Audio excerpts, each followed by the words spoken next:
আসসালামু আলাইকুম, আশা করি সবাই ভালো আছেন। আমি মাহফুজতে আমরা একটা রোগীর প্যারাসিনথেসিস করতেছি। মূলত হচ্ছে ওনার হয়তোবা লিভারের প্রবলেমের কারণে পেটে অনেক পানি জমছে।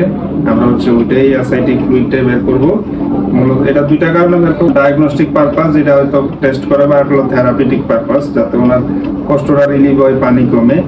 আমরা এদিকে দেখাই একটু, পুরোটা হচ্ছে আল্ট্রাসাউন্ড গাইডের মাধ্যমে করেছি, যেটা কানেকশন লাগিয়ে দিলাম। এই দেখেন আমাদের পানি আসতেছে, মোটামুটি কিছুক্ষণ আগে লাগিয়েছি, 500 ml চলে আসছে অলরেডি। আশা রাখি আমরা 2 লিটারের কাছাকাছি বের করতে পারবো। কিভাবে করলাম আমরা একটু এদিকে দেখাই। আমরা প্রথমে হচ্ছে সেট আপ করেছি, সেট আপ করে হচ্ছে এই যে আমরা নিডেলটা নিয়েছি, দেখেন কোথায় সেট আপ করলাম। এই যে বাউল লোবস, জাস্ট উপরে নিডেলটা সেট আপ করেছি যাতে বাউল লোবস থেকে দূরে থাকে, কিন্তু নিডেলটার মাথা দেখা একদম পয়েন্টটা কোথায়। জাস্ট হচ্ছে এখানে একটা উইন্ডো বের করে আমরা এখান থেকে কালেকশন করতেছি। এখন আমাদের করণীয় হচ্ছে যেটা, যে কালেকশনের পরে এই যে ভিতরে কোনো ধরনের কোনো সমস্যা হয় কিনা এটা আমাদের অবজার্ভ করতে হবে, 1 নাম্বার। 2 নাম্বার, পুরো রোগীকে স্টেবল করে আমাদের ছাড়তে হবে। এবং মূলত হচ্ছে লাংসের পানি, যেমন থোরাসিনথেসিস প্যারাসিনথেসিসের জন্য ট্রিটমেন্ট একই লাগে, ব্লাড সাইড ইউরোব্যাগ যা যা আছে। তো ভালো থাকবেন। এটা আমার হচ্ছে 271 নাম্বার কেস। আলহামদুলিল্লাহ, প্রায় আমরা 2 লিটারের মতো পানি বের করে ফেলেছি। কম ছিল, এখন দেখেন অনেকটা পেটটা হয়ে আসছে।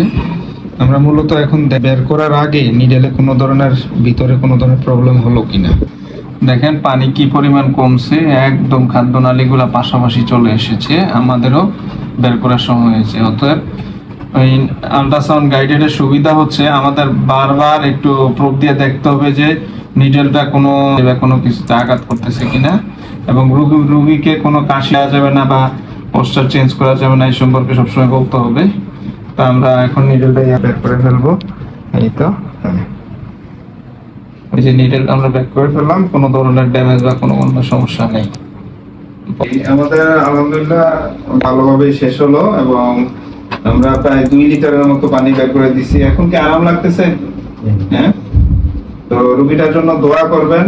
আমরা আসলে মেশিনের মাধ্যমে যদি বের করি, সবচেয়ে বড় সুবিধা হচ্ছে রোগী হচ্ছে নিডেলের কোচা কম খায়, আন্ডারলাইং স্ট্রাকচার গুলো ড্যামেজ হওয়ার চান্স কম থাকে, এবং রোগী আলহামদুলিল্লাহ ভালো লাগছে যে উনি বিন্দু মাত্র কোনো শব্দ উচ্চারণ করে নাই। এবং পরীক্ষায় এই যে থোরাসিনথেসিস প্যারাসিনথেসিস এবং ইন্টারভেনশনে যে কোনো পরীক্ষার সময় আপনার অবশ্যই হচ্ছে রোগীর কাছ থেকে সম্মতিগত সিগনেচার নিতে হবে। এবং এই টাইপের আমরা প্রায় নিয়মিতই ইন্টারভেনশন করে যখন করি, তখন আমরা এই সিগনেচারটা অবশ্যই এনশিওর করি। তো ভালো থাকবেন।